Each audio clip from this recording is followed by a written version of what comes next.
Face front, true believers. This is Modular Medias No-Prize Podcast, where we talk about the MCU, Marvel Comics, toys, novelty items, and more, as well as the distinguished competition. I am your host, Chris Gaston, and with me, as always, in this intrepid endeavor is... You know, I said something the other night when we recorded, we tried to record an episode and didn't go to plan. I think I'm going to amend it tonight and say that I am this Earth's biggest Gwenpool simp, the Vacuuminator. You're going multiversal on us. Yeah, and I'm also making it more on brand. Yeah, but I mean, it's also like, it's always been on brand because you simp after peppy, blonde superhero girls. Yes. No argument even. I mean, like, there's commonality between all my... You could literally look at all my waifus, because I practically have a pantheon of waifus now and just 6 degrees of Kevin Bacon in it. Unless talking about Joshis, because Joshis are kind of like an outlier. No, they connect to regular wrestling, so yeah. No, that makes sense. No, Asuka has short hair, which connects her to Gwenpool, and she also has dyed hair, which connects her to Gwenpool. And both of them are Asian, which connects them to my tokusatsu waifu, Gokai Yellow. Wait, Gwenpool's Asian? No, I said my tokusatsu waifu, Gokai Yellow. Oh, I thought you brought it up like there was a connection there. I was like, okay, whatever, fuck it. No. Yeah. But we are We've been fucking around for like 3 hours before recording. We were not fucking around. We were conducting productive production on future projects. And discussing hot goss. And the hot goss and robots. Mm-hmm. That'll make sense at a later date. Yeah, not the hot goss, though. We're never talking about that publicly. No. But what we are going to talk about publicly is the 5th episode of Falcon and the Winter Soldier. Yes. Tell me what you thought. Start the podcast back. Do it. That's your job. You're the host. And my decision as host is to tell me your thoughts. Do it. Well, I recognize that the council has made a decision, but given that it's a stupid ass decision, I've elected to ignore it. Well, bitch. Okay. I'm just fucking... You are on this podcast, but you have not the rank of podcast host. Oh my god, what is this episode? Yeah, I really hilarious. That's what this episode is. Let me go. I really did enjoy this week's episode of Falcon and Winter Soldier. Like, I said on Twitter, and you know, it's a couple days later now. I don't feel like I was being hyperbolic. This episode itself might be my new favorite MCU thing. It is damn good. It is a really good thing. And here's the thing. Only one really big action scene right at the beginning, and most of it was pretty low key. Mm-hmm. Like, there's only one scene I thought was kind of superfluous, but even then, I went on Twitter, I went on Reddit the other day, and there was this massive fucking post about why it's apparently really important. So we'll talk about that. But that's kind of, I'd say it's one of the best episodes of Falcon and Winter Soldier, just because it gives itself time to breathe. Mm-hmm. It is the calm before the storm, so to speak. It's the longest episode so far. It's an hour and a minute. Yeah, and I feel like the next episode's gonna be longer. But maybe 10 minutes. Yeah. But why don't we just dive into the spoiler territory and just start talking about what happens in this episode? Are we gonna go scene by scene, or do we just want to do moments? I think it's a very momenty episode. I think we just need to bring up the plot of the first half and then just talk about moments, like not even first half, first quarter, because that is kind of very plotty. Yeah. Because the end of last episode, John Walker killed a man. Yeah, that did happen. With a shield. And we didn't get our news broadcasts. I was very upset for like 3 seconds. Yeah, because the immediate thing that happened was John Walker is running away, going like, oh no, I fucked up. Mm-hmm. And then Sam and Bucky come in and go like, hey buddy, you fucked up. let us help, give us the shield. And he goes like, no, my shield. Yeah. It was such a good scene that instantly, like, both made me angry at Walker but sympathetic towards him, because like you get where he's coming from. He's that guy, and this is what we've been saying the whole show. He's one of the best villains in the MCU, I think, because he is straight up a villain by the end of this episode. And he excuse me. He has this whole thing of like, I was just trying my best. I was just doing what I was told. I was doing what I've been told my whole life you need to do to be a good person, and it didn't work. I fucked up. I threw off the handle. How can I be bad? If I'm bad, that means the whole world I'm a part of is bad. And that can't be bad. So I guess everyone else is wrong. Yeah, fuck you. This is the only other time I'm gonna do this, I swear. But like we said last night, he kind of pulled a Young Bucks. Very much so. For people who don't know, the Young Bucks are a professional wrestling tag team, and you hear us talk about them on MMWP live every Thursdays. Who just recently turned heel, and it's very much that idea of like, what the fuck you booing about? We're doing what you asked. We're being the wrestlers you want us to be. And that's kind of what John Walker's going through. Is I'm being the soldier you want me to be. Why am I being fired? I also think, what happened to my voice there? I also think that it is a great kind of like summation and exploration of how certain people, for lack of a better way of describing it, fall into nationalistic fascism. Yeah, like that's a conversation we had fairly recently, right? Like we were talking about those kind of tendencies and how, like, I don't want to speak for you, but I can kind of sympathize with how people get there. I don't agree with it, but I sympathize with it because one of a major piece of media in my childhood was the Star Wars prequel trilogy, and that's literally about a guy falling into nationalistic tendencies because he keeps trying to be the best he can and it doesn't work. And that's kind of similar to what John Walker's going through. John Walker, Anakin Skywalker of MCU. Yeah. But basically John Walker, like that thought process we went through earlier is like, I was wrong. Everyone's saying, like, everything I was taught was seemingly wrong. The people in charge who told me what to do seem to be wrong, and everybody's saying they're wrong, but I feel like they're right, so that makes me right. It's that understanding of like, I can't be wrong, so therefore I am right. So no matter what I say, I am right. That's what dives into COVID denialism, climate change denialism, flat earthers, and all this kind of crackpot theory, and that's preyed upon in nationalistic Nazism. Back the blue. A variety of things like that, but like, yeah. Thin blue line, all that stuff. You know, it's literally, I grew up my whole life being told that the cops are good people. What do you mean they're killing black people? That can't, no, what? And here's the thing. I grew up in a cop family. My stepmother's a cop. My dad was military police. So like, I really had that like surrounding me. It's just like, no, cops are good people. I've met plenty of cop, you know, but when people say cops are bad, fuck the police, it's more of like, fuck the policing system that is as it currently stands. But that's not as catchy. I've literally had conversations. This is getting off topic, but I've literally had conversations with people that are like, no, I like and respect soldiers on a general basis. I just don't like the military industrial complex, and I would never enlist. And if there's ever a draft again, I'm leaving the fucking country. Yep. But that like me and my dad because he's military, and this was related. It's about military, and that's what a lot of Falcon and Winter Soldier is about: is veteran affairs, military, industrial complex, and all that kind of stuff. I had a conversation with my dad. I was like, "Yeah, fuck all this war shit," and he was like, his immediate response was like, "Yeah, these soldiers are dying for your right to say that," and I was like, "That's not what I'm saying. What I'm saying is fuck the system that puts you out there where you have to do that shit."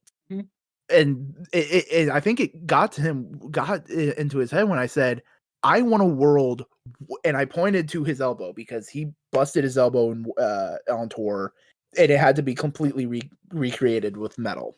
And I pointed to his elbow and said, I want a world where that doesn't have to happen again. And basically said, like, I want a world where you don't have to put your body on the line to protect something.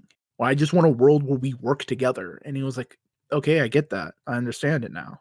Yeah. And like that's the point, is like all the one world, one people. It's a catchy slogan. It removes all of the nuance. Mm-hmm. But people don't like nuance. They like branding.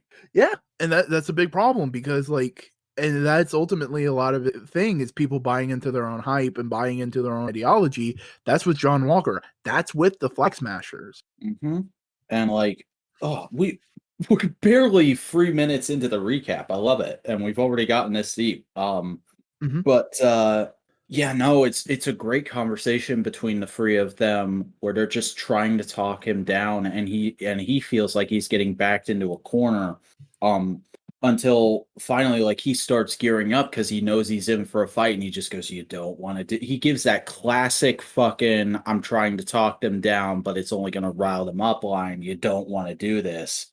And that's like right after he said something to Bucky about like, "I'm not like you," and Bucky's looking at the floor like, "Way to make me feel bad there, dude." And like right when he says, "You don't want to do this," Bucky just instantly looks up and goes, "Yeah, we do."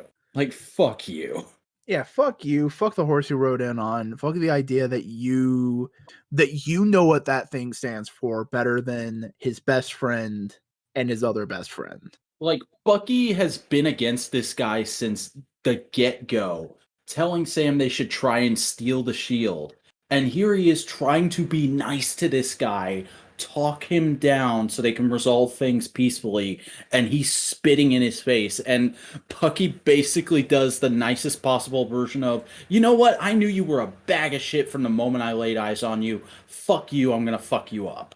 He cut an entire Taz promo in one sentence. Yeah. And at the same time, fucking Sam just looks at him like, "We?" And I was like, all right, fuck it. And we had a really good fight scene. This whole fight scene is beautiful.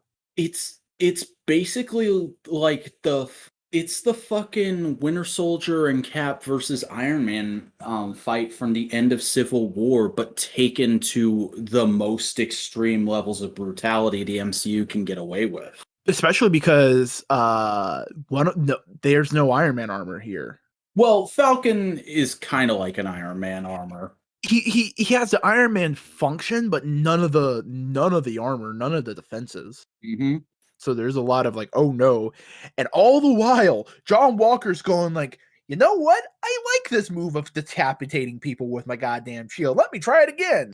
Mm-hmm. And also, this is pretty much at the point where it went from like, maybe he took the serum, maybe he hasn't yet, to, oh, he definitely fucking took that serum. Oh, someone actually made a comment on our last video. He did definitely take his serum because he bent that pipe over the dude's arm. That's cool. People are commenting on the videos. Thank you. But but yeah, he's definitely serumed up. He is super soldiered at this point in time, which doesn't do much against a guy with a jetpack pushing your arm against a concrete block. Yeah, which is why did he do it then, or like right before them, where he fucking tears off the wings with his bare hands?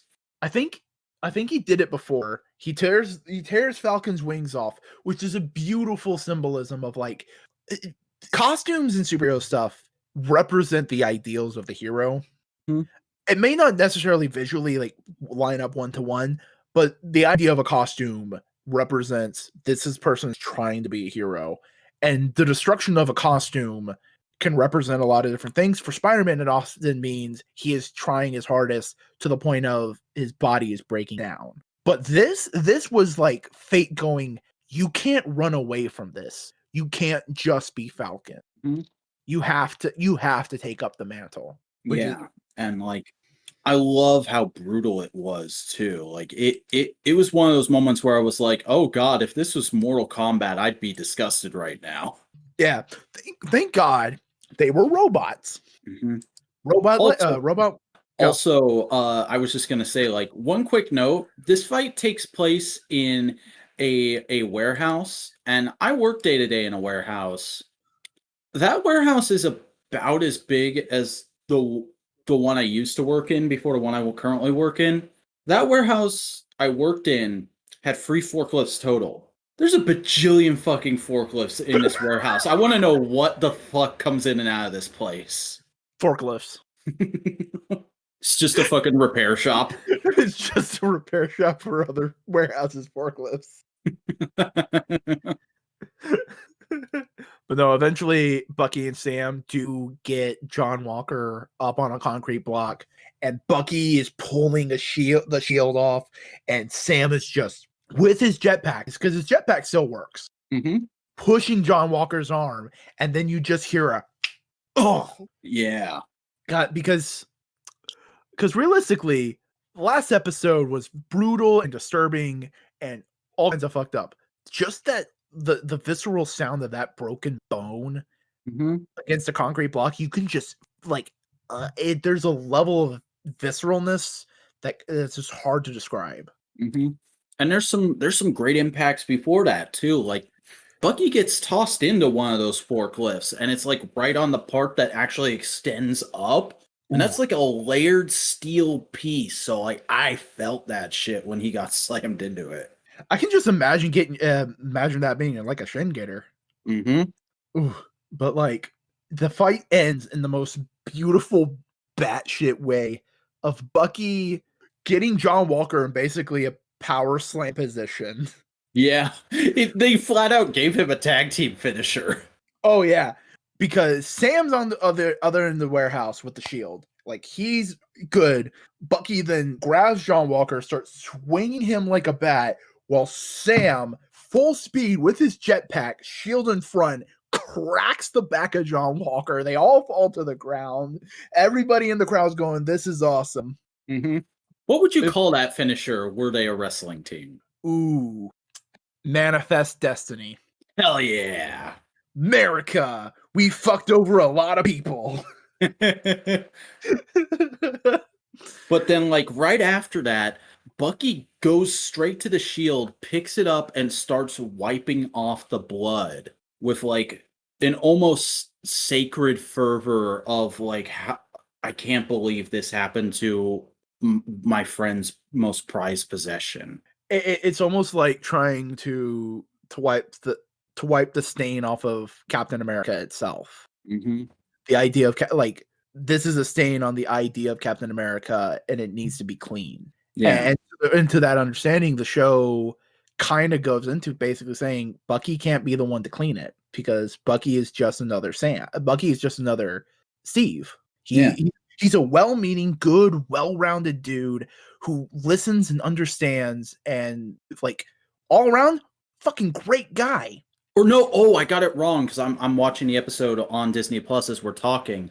Bucky picks the shield up, tosses it to Sam, and then walks out of the warehouse, and then Sam starts wiping off the blood. Then it's complete. Then I fuck that symbolism talk I was talking about. Different symbolism time.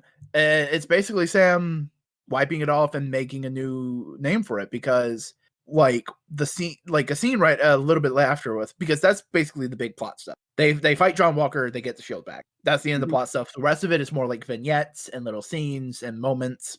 Yeah, the rest of the episode is basically set up for the next episode that could go in any particular order. Yeah. And I think the next one we should talk about is Jesus Christ, that Isaiah Bradley scene. I mean, yeah. Because Sam has the shield and he goes like, I need to do something with it. And I need to talk to someone, and I can't talk to Bucky because I know what he'll say. I need a third party. So he goes to Baltimore. He's walking down the street with the shield. And he walks into Isaiah Bradley's house while he's gardening.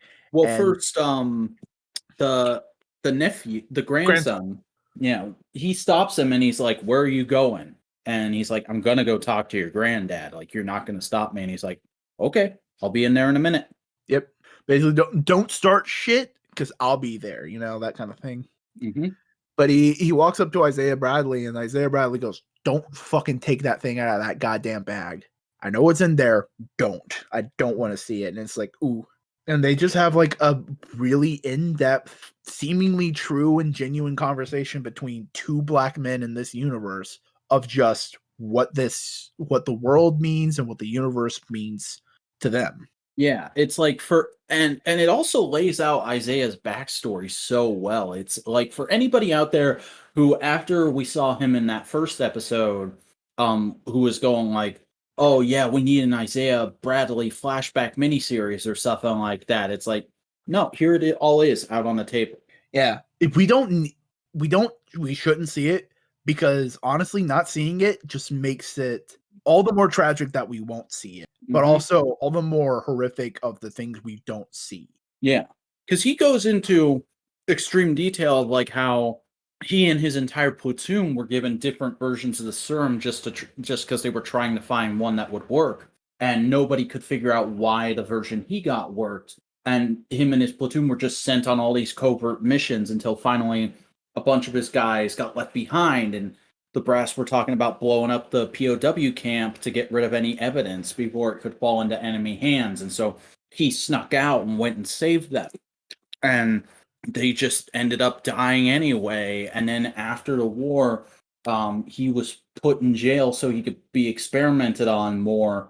And they told his family he was fucking dead and held love letters from his wife. And he never got to see her again. She died before he got out of prison. He didn't even know, like, from the way I understood that scene, it might have been I missed something, but he didn't even know he had kids until he got out of prison. Yeah. And even then, they didn't let him out of prison. A nurse fucking faked his death for him. Mm-hmm. He doesn't exist. He has no social security, no insurance, no anything. He's basically squatting with his grandson. And Sam is like, oh, we should go to people. We should tell your story. This can't go on. And he's like, I want it to go unnoticed. You don't think the moment I'm back in the public eye, I won't be dead 2 seconds later? And it's like, oh, shit. Because honestly, like this, for lack of a better way of describing it, as a white dude, this feels like one of the most genuine portrayals of like an old black man just who's been through the ringer. Mm-hmm. And like, it's such a powerful scene without ever going into like, it never feels like it's trying to guilt you, but because of that, it is making you feel guilty. Like, I know white guilt is a difficult thing for people to talk about, whether it is or isn't even a thing. But like, I just want to say, I never felt guilty or sad watching 12 Years a Slave. I just felt bored. I felt so fucking guilty watching this scene. Here's the thing about that kind of like white guilt. The big problem about that feeling that some people have is that they don't know what to do with it. And what you do with it is you listen to black voices, you elevate them, and you try and you basically go like, all right, cool. What do we need to do to help fix the situation? And you listen. Mm-hmm. It's not saying, oh man, I suck as a person. I'm shit. It's all right, cool. That happened. I feel bad about it. How can I make it better? Yeah, and that's done later in a scene with Bucky where him and Sam are having a conversation about things, and Bucky's like, when Steve told me what he was gonna do, which is great because it confirms Bucky did know in Endgame when he went back in time, he knew that was the last time he was ever gonna see Steve. And Bucky says, when we discussed what Steve was going to do, I don't think either of us even thought what it would mean to hand the shield to a black man. And for that, I owe you an apology. I'm sorry. And somebody posted that scene on Twitter and said, this dialogue is the most fake, corny bullshit I've ever seen. And then that person got fucking dunked into oblivion, which was the best thing to happen on Twitter this week. I mean, that's all you really need to do is like, I didn't recognize how this would be a problem. I'm sorry. Let me help. And that's genuinely Bucky Barnes, white ally. That's how you do it, people. That's what you need to do. Help out. Bucky Barnes is a good boy. He does the right thing when he has the ability to, and for that, we love him and respect him. All love goes to Bucky Barnes. Mm-hmm. All love goes to Bucky Barnes, and all respect goes to Sebastian Stan, who has been acting his ass off in this show.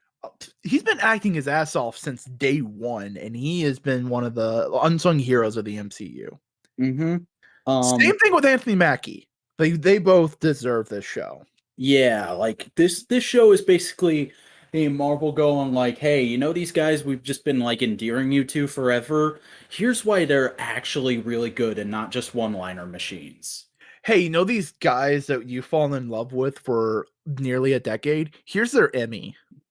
Hey, you know these guys who literally met with one of them trying to kill the other and the other screaming like a little girl? Here's them being in a buddy cop thing. Oh man, but I think the biggest line, going back to Isaiah Bradley scene, I think the biggest line that was just like the biggest mind fuck is basically Isaiah Bradley looking Sam in the eyes, going, "No self-respecting black man would want that shield."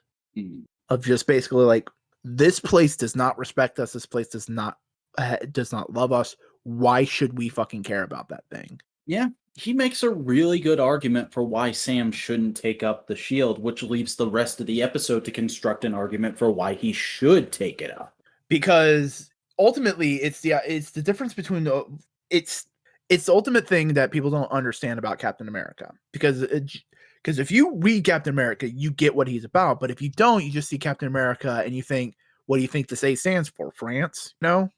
Every Captain America run is in some way the writer getting their criticisms of America off their chest. Their criticisms, but also their love of America, like the little things of America that they like, that they love. Like, my favorite Captain America run is the Mark Waid run that was Damage Control in the wake of Hydra Cap, where it's literally just the first arc is Cap touring around the US and just doing little superhero things in a bunch of small towns and like reconnecting with America as a place. And then and like he fights a bunch of B-list supervillains. It's a bunch of one and dones. And then the second arc is he gets shot like 700 years into a post-apocalyptic future where the Red Skull is walking around in a Captain America costume and he has to beat him and like restore the actual meaning of America. It's fucking awesome. Yeah, but like, because if you don't know that, Cap, you think Captain America is John Walker. Mm-hmm. But it's not. You think Captain America is Ultimate Captain America. Yeah. It's jingoistic, it's propaganda, and to an extent it started out as propaganda, but like writers have went, no, there's meaning behind the symbolism that we can actually use to better ourselves, that kind of thing.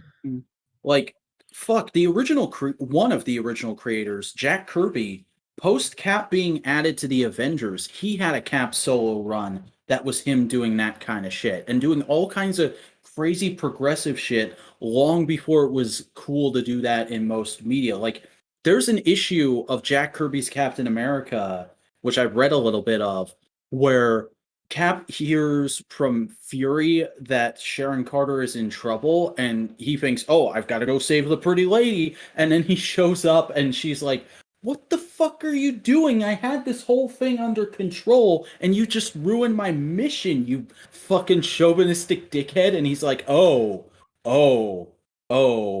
I'm a dumb. Sorry.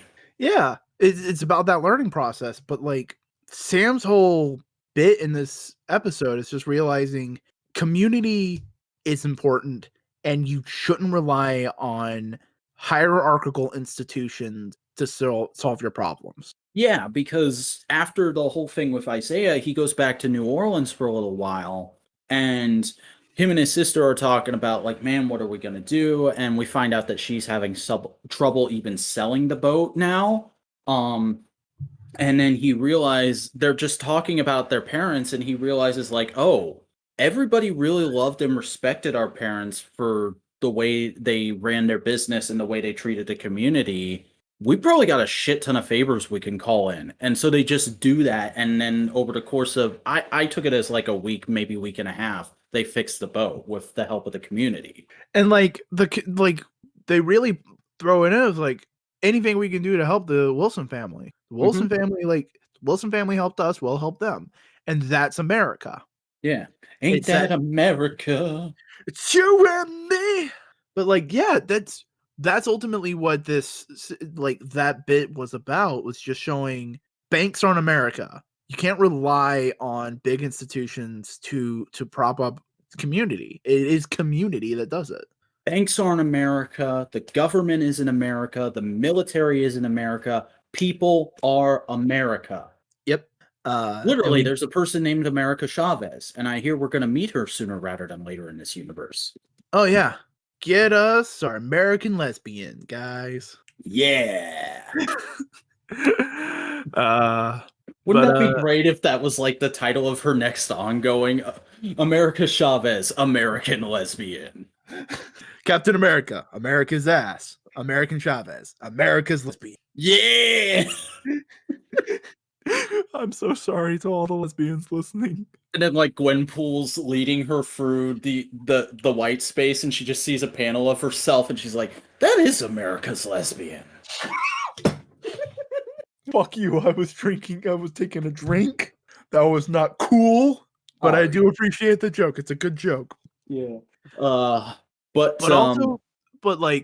And we just have a cool bunch of montages in Louisiana of Sam and his family and Bucky coming down to help rebuild the boat. Yeah, which is really great. I love all the little bits with Bucky interacting with Sam's family, him flirting with Sam's sister, and Sam immediately being like, "Don't flirt with my sister." Honestly, they'd be cute though. Yeah, they would. The bit where he goes to fix the boat with a wrench, and then Sam's like, "Why didn't you use the metal arm?" And he's like, "I didn't think of it. I'm left-handed or whatever." He said, "I'm right-handed." Also, someone pointed out that's also a really good way to define white privilege. Like, you don't think about it; it's just there. Yeah, but it was so hilarious, just the awkward way he said it. Like, oh shit, I could have done that. That would have been easier. Huh. Oh my god, it's the MCU equivalent of that fucking Spider-Man and J. Jonah Jameson interview issue. You could have asked. Shit, you're right. Yeah. But like all the side characters were great in these bits. Just like, I think my favorite moment of this episode, my favorite little moment, because I have a favorite scene and a favorite little moment, but my favorite little moment is Bucky waking up on Sam's sister's couch and just seeing his nephews playing with Captain America's shield. These two little black kids playing with Captain America's shield, and Bucky just smiles, and I'm like, "Oh yes!" Because that's what the shield's about. It's protecting them. Mm-hmm.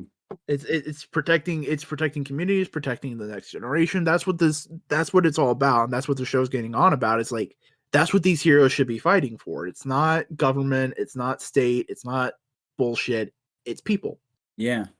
Mm-hmm. And that's also like what the Flag Smashers are fighting for. They're fighting for people, but it's going about it the bass-ackwards way.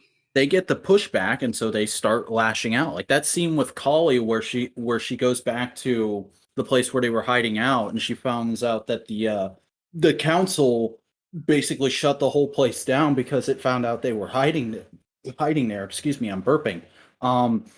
She just goes on like this huge fucking speech about like, fuck it, if we can't do what we need to do to fix things, and they're just going to vote on this thing that's going to send everybody back where they came from and make the borders official again, we're going to go there and fuck it up because this world owes us so much and we've gotten nothing. And it's like, I feel you, but fuck, you're wrong. And like, with that scene later with Batroc coming back, which made me happy to see him again, because I thought he was just going to be in the first episode, but the fact that we're going to get more with him next week, ooh, yes, thank you. I'm pretty sure, like, I don't know how well the timeline lines up with this being made and that happening, but I really feel like next week we're going to get an allegory to what happened in January. I can see something like that, especially since they had to do some reshoots. Mm-hmm. But the last little bit of like Sam and Bucky where they're just throwing the shield back and forth like it's a fucking frisbee. It's like they're playing catch. Yeah. Which playing catch is an American pastime. Mm-hmm. But I just love the conversation. It's just like, so that basically sums up to be, so you're going to do Captain America now? And it's like Sam going like, Yeah, I think I am. Because I have to, if America's ever going to get better, I have to be an example to show it how to get better. Yep. Like that's how I took his arc in this episode, is realizing like, here's all the problems America has.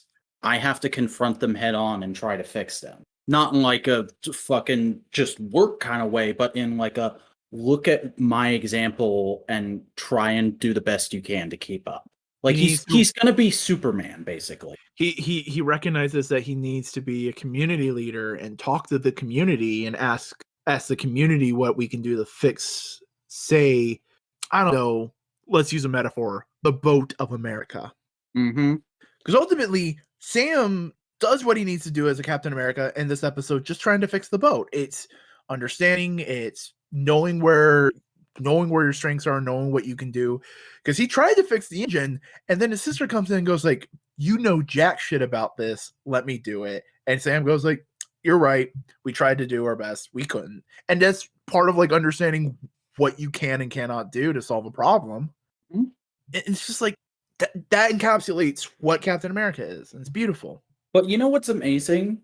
We're like, I want to say we're a half hour in now. We still haven't talked about my favorite scene in this episode. Oh, damn. We haven't talked about the Zemo scene. Ooh, yeah. Which we'll talk about the Zemo, and then we'll talk about the final training montage last, because Zemo. Well, we need to talk about that, and we need to talk about the meetup, John Walker's meetups. Yeah, so let's Zemo first, because Zemo is at the Sokovian Memorial, and goddamn, it's kind of heartbreaking. Yeah, because he's just standing there taking it in, and Bucky shows up, and Zemo's basically like, "You're here to take me back to jail, aren't you?" And he's like, "Kind of, sorta, but also, I think you might have been right. I think we need a more permanent solution." And he's like, "Oh, okay." And Bucky pulls out a gun like he's gonna shoot him. And Zemo just nods at him like, yeah, I probably should be killed for all I've done. And then he pulls the trigger, nothing happens, and he just holds up his hand and drops all the bullets on the ground as kind of like a big fuck you, that's not who I am anymore. Yeah, fuck you, you were wrong. Because I didn't see it like an acceptance of, oh, I guess I'm gonna die now. I saw Zemo's reaction was just like, oh, I'm right. You are a Jack. I'm right. The Winter Soldier isn't gone. He's still in there, and you're still a murderer. Yeah, it was kind of both those things. Yeah, it's like, I was right. You are a. It's the scene for Bucky the same way in Civil War. Zemo looking in Cap's eyes and going, "There's a little green in the blue. It's nice to know there is a flaw." And then there's a moment. And then there's like a beat, and then the Dora Milaje come in, and they just start walking him away.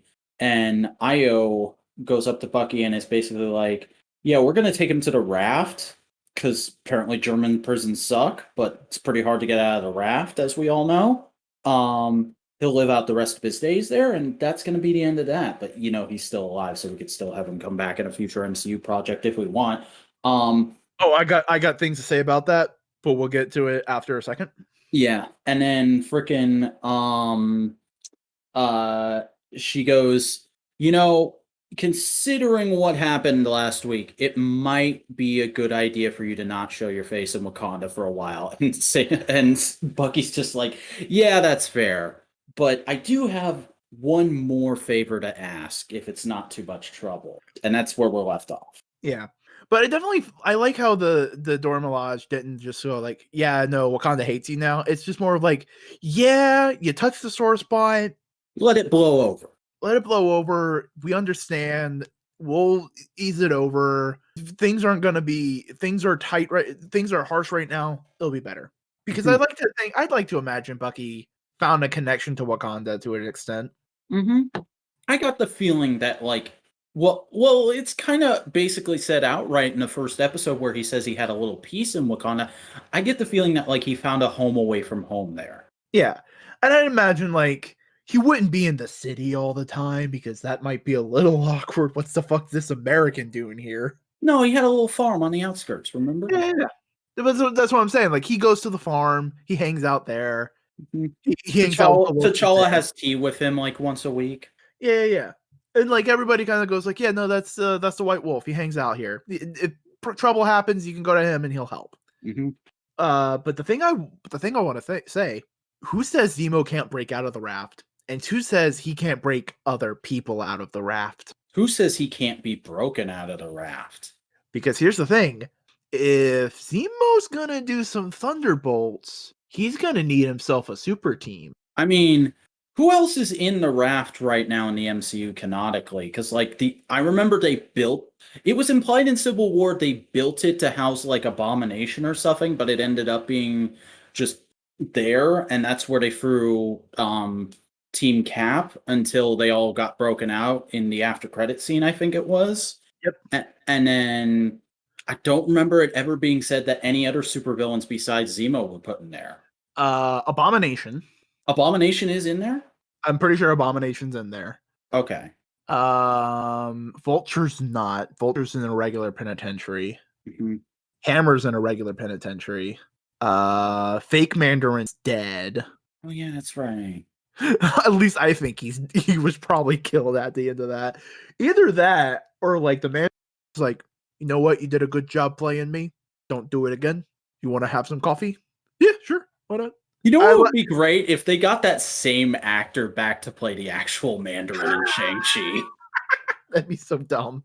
Because apparently they're changing Shang-Chi's because in the comics Shang-Chi's dad is Fu Manchu. Fu Manchu. Yeah, I think they're changing it to Mandarin. That's fine. As long as we finally resolve the Mandarin thing that's been there since the first fucking movie. Yeah, that's a big dangling thread. How many Iron Man fans are going to be so pissed off that Tony Stark never got to fight the Mandarin in this universe? If they were real Iron Man fans, it'd be like 40 because like they'd have like to be a fan of those. Like I don't know. The joke was Iron Man wasn't very popular until the movies, and so. And people who were fans of Iron Man, because I've met some people who were fans of Iron Man before the movies, are extremely annoyed with how much the movies have mixed into his personality in the comics now. Because he used to just be cool and suave. Mm-hmm. With the occasional bit of like manic depressive alcoholism. Yeah. But no, there can definitely be some baddies. Yeah. And we might have met someone this week who could break him out theoretically to form a super team of sorts. Yeah, because why don't we just start dealing with the whole John Walker bit? Because John Walker is in, it seems like a court, but I think it's just a sentencing room, It's basically a court-martial, but they say it's not. Like the senator at one point says, "You're lucky this isn't a court-martial." Yeah, of basically them going, yeah, you killing that guy wasn't cool. Not very good for our PR, buddy. Stock dipped. Yeah. And basically him going like, but he was, I did what you told me to do. I killed the terrorist. Yeah, but like you got it on camera and that doesn't look good for us. So you're being discharged. No benefits, no retirement, nothing of that. Because veteran benefits already were worth so much. Yeah, like you're getting nothing of that. You're stripped of your rank. You're stripped of your honor. You get none of it. And you get to go into the world being known as a murderer. And ship the shield back to us within the next 30 days, or we're going to come for your ass. Yeah. And he doesn't have it. Remember, he doesn't have it right now. So he goes out there and he's sitting with his wife and he's going like, what the fuck is going to happen now? And his wife is really trying to calm him down. She's like, look, it's okay. We'll get through this. We'll find something else for you to do. There's plenty of people out there who would still want to be associated with you. And I'm like, yeah, but none of them are nice. And then a not nice person walks in. It's kind of murky with her. Yeah, because the fucking... Okay, let's just say it. Madam Hydra is in the MCU now, everybody. No, that's not Madam Hydra. That's not Madam Hydra? It's a Madam Hydra, not the Madam Hydra. Same difference. But here's the thing. She's probably not going to be Madam Hydra. We'll get into that.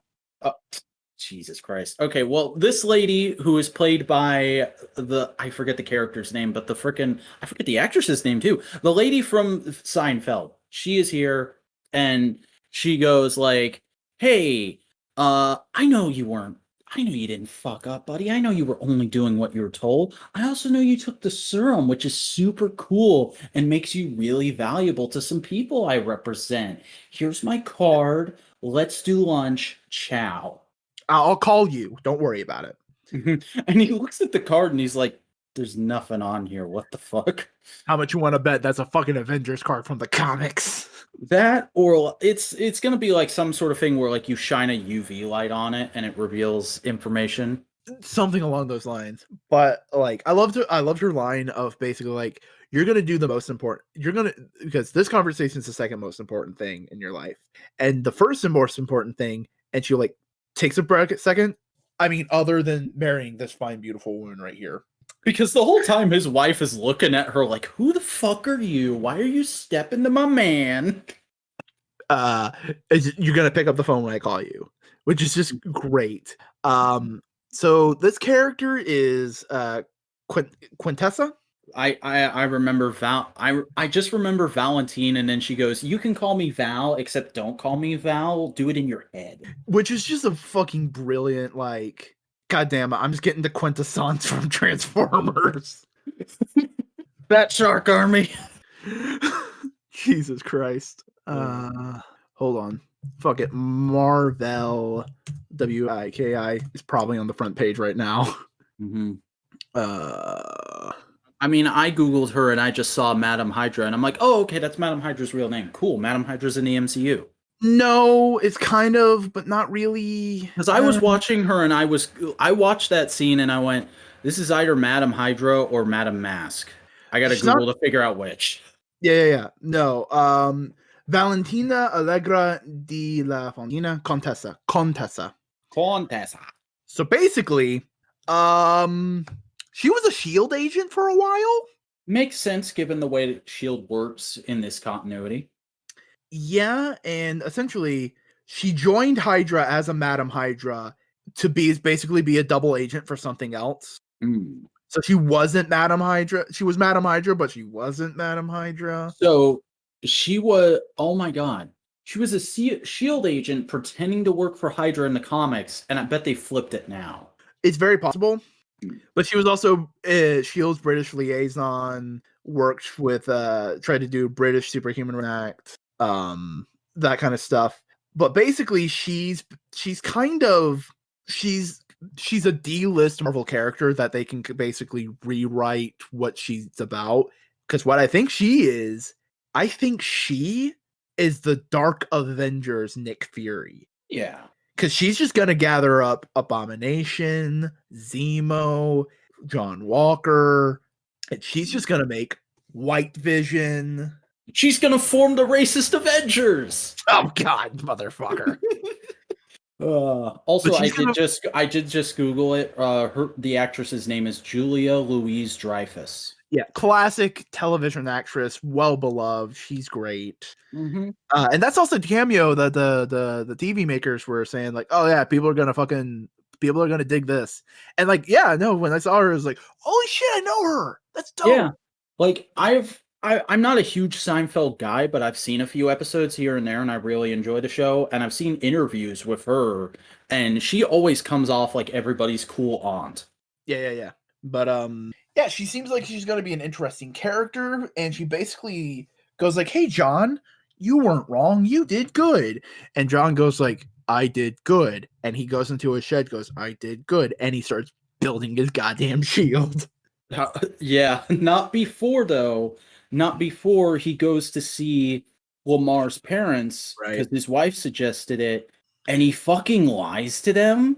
He tells them that the guy is the person who killed Lamar, and they're like, oh, thank you so much for getting justice for our boy. You know, he was so proud of you, and he was so happy to be your partner. He always talked about it. You guys were just the best of friends, and we know he's resting easier knowing that the man who killed him got his justice. And the whole time he's just sitting there like, fuck. And the whole time, a girl who I'm assuming is Lamar's sister is just sitting there like, this dude is not right. This dude is not right. And as he gets up to leave, he looks right at her and goes, if you ever need anything, I'll be there. and she just like, fucking stay away from me, dude. But like, goddamn, that was because like you feel for John Walker to an extent because he's trying to give this family closure, and like to an extent you think John Walker believes it, that like no, he did kill the person who killed Lamar, but he knows that's not real. He knows that's not true. Yeah, and next episode's gonna be real good. Yeah. Look at what I just I just want John Walker to throw that goddamn shield and like it just instantly shatters. Oh man. But like then that's when we get the final bits with no, right after that we see Sharon back in Mandapore, and she's on the phone with Madripoor, sorry. And she's on the phone with somebody talking in another language, and she's negotiating stuffing with them, and it cuts several times while she's talking to a painting.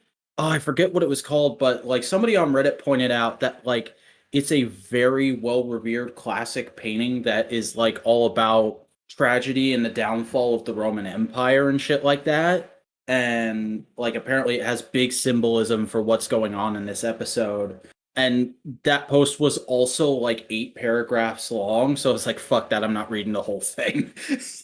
Whoever posted that, though, very cool of you to point it out for dummies like me. Yeah, but like, man, it's good shit. It's good, sympathetic shit. Here's the thing. Just because you sympathize with a bad guy, just because you sympathize with a villain, doesn't mean they're not a villain. You know what I mean? Mm-hmm. I see that mistakes every once in a while of like, oh, the sympathetic villain means that they're not a bad guy. It's like, no, you can sympathize with the villain. You just gotta there's just that line, and like, that line is the line of disgust. Like ladies, yeah, Loki's cool. He's really interesting and really sympathetic. And if I was into dudes, I'd probably be into him. But like, he was still the villain of Avengers. He was the villain of Avengers. He didn't become a good guy until Ragnarok. He was kind of a good guy for a little bit of Dark World. Yeah, but that was always kind of like scheming and trying to be on the side. And Ragnarok, he's very much, yeah, I'll help you, Thor. Let me help you out, buddy. Mm-hmm. But also, well, before we get away from John Walker completely, because there's nothing else to talk about with him this week, here's your weekly reminder, kids. Leave Wyatt Russell alone. Very much so. He is doing a good job, and I want to see him again in the MCU. Please don't sour this for us. Mm-hmm. He's doing good job. I wouldn't be surprised if he's signed like a multi-project deal. Very much, like, yeah, I just don't want him to feel burned out on the project so soon. You know what I mean? Definitely. I wanted to enjoy the project as much as possible. But then the final episode the final bit of the episode is that scene we were talking about earlier with Bucky and Sam talking about where they're both at right now and what they need to do next, throwing the shield back and forth. And we didn't mention the Bucky part of that conversation where Bucky's like, I don't know where I go next. And Sam basically therapists him, and he goes like, look, you've got Steve's book and it isn't working for you because you're getting revenge. You're not getting justice. You're not allowing peace. What you need to be doing is going and making peace with the people you hurt, not taking out the people you empowered. You need to go back to that old man and tell him what happened to his son, no matter how bad it turns out, even though Sam doesn't know about that. That's basically what he's saying for us, the audience. And he says, like, you still having those nightmares? And in a brilliant juxtaposition of the way Bucky talked to his assigned therapist, Bucky says, all the time. Like, yeah, there's no point in lying to you. You're my best friend. Even though I won't say it. Yeah, because like right after that, they're like, we're pals. We're friends from work. We're this, we're that thing, but we're definitely not friends. We're definitely not partners. We have a mutual friend. We're co-workers. Yeah. And Sam basically says the only way to get those nightmares to stop is to help yourself by helping others. And it's like, so perfect. Yep. But after that, we get a brief scene where Sam kind of wraps things up with his sister, establishes that she's not ready to sell the boat. She might take it out one or two more times, and hey, maybe that might lead to her starting the business up again. And then we get a big training montage with Sam basically gearing up to be Captain America, all set to what is basically now his Captain America theme. It's been the theme song for this show, but I get the feeling this is a piece of music we're going to hear in the MCU over and over again after this. It's basically a remix of the Captain America theme, but with a little Bayou twang. Yeah, a little blues, a little bop, a little thump. Oh, it's with a little jazz in there. Mm-hmm. It's so good. And like, it's one of the best training montages I've seen in such a long time. Like, we always talk about like the training montage as a staple of action films and things like that. And this show has very much been like an extended 80s action film. But like, that training montage is the first time in a long time, and I'm including like wrestling video packages and shit in saying this. It's the first time in a long time I've watched someone work out and then wanted to go work out myself. And here's the best part about it. It wasn't like immediate, like, yeah, it's a training montage, but it was, I love seeing all the fuck up. Yeah, it's very much that's the mistake. Okay, you fucking connected why I loved it for me. The mistake modern training montages tend to make is just like, here's guy doing a bunch of badass workouts and shit that make him look super cool and make him look way more awesome than you'll ever be. This is Sam starting at a place where he's pretty good. He's about as good as the average guy can be, but he's not great at throwing the shield. He's a little sluggish with his jog. He needs to pick it up a step in order to be at the Captain America level. And you slowly see him go up notch by notch throughout the montage to get there. Because he starts hitting the shield standing up, and he goes like, all right, I need to be able to do the flips that Steve did, because that's like rotational and it's like dodging. I need to be able to do that. And then you start seeing him fuck up again. And it's like, that's the part I love, because it shows that like different skills take different amounts of training and work and effort. And I love like the whole flavor of it's just his Captain America. It's not him being Steve's Captain America. It's Sam's Captain America, which I think, I'm not saying that's how it was in the comics. I think that was what people perceived was going to be the problem with Sam being Cap in the comics. I lost your point there. What did you mean? Okay, I'm not saying in the comics Sam was just trying to be Steve's Cap. I'm saying that might have been people's perception of what might have happened. Yeah. And like that's one of the great things about that run, because I read that run up until the whole Hydra Cat thing happened. That whole book is basically Sam trying to do the shit that he's getting set up to do in this show, and it constantly backfiring because people are going like, you're not Captain America, what the hell? What is Black Man doing here? Like, the great thing about this show compared to that run is fucking like, it gets to a point where a bunch of I can't believe it's not Fox News pundits, get together and form a foundation with the express purpose of hiring U.S. agent to go around on missions and being like, this is what Captain America is. This is what Captain America should be. Not that black guy calling himself Captain America. Yeah. But like the show really dives into this whole aspect in a way that like non-comic book fans will get. Mm-hmm. This show has been so damn good, and I cannot wait for the finale next week. And I cannot wait for what comes after that, because we've been doing a bit of planning and scheming, haven't we? Yeah. So there's going to be a little bit of a break in between the end of the end of Falcon and Winter Soldier and the next major MCU products. So what are we going to do on this MCU podcast? Oh my god, there's so much. What are we gonna? Well, I need a herald to tell me what to do. We've been thinking and we've been thinking, folks, and we came up with an idea that I think will satisfy listeners of this show and keep people interested and whatnot, and will keep us on our toes as critics and reviewers of things. I use those terms loosely. And we'll be nice and aesthetically branded, because I've been thinking about what we should call this period of the podcast. And do you know what Disney Plus labels non-MCU stuff as? Oh, I know very much what they label it. It's No Prize Podcast Legacy Era. I was gonna say No Prize Yeah. Podcast Legacy Month. Yeah, let's do that instead. That's better. Because it's a month's worth of episodes. It'll be 5 weeks between Winter Soldier or Falcon and Cap and Loki. Yeah. I was more thinking of like whenever we get to a point like that, it's like it's a legacy era. It's Yeah. Like, but we'll announce more in the next in the first episode of the legacy era. We'll announce the first thing we're going to be talking about with the No Prize Legacy at the end of next episode. On the episode we talk about what Falcon and Winter Soldier 6, we'll announce the first of our list of marathon. Hell yeah. And it will be all, I do want to say this, folks, it will be all different thing each week. We're not going to pick a thing and try and go through it in 5 weeks.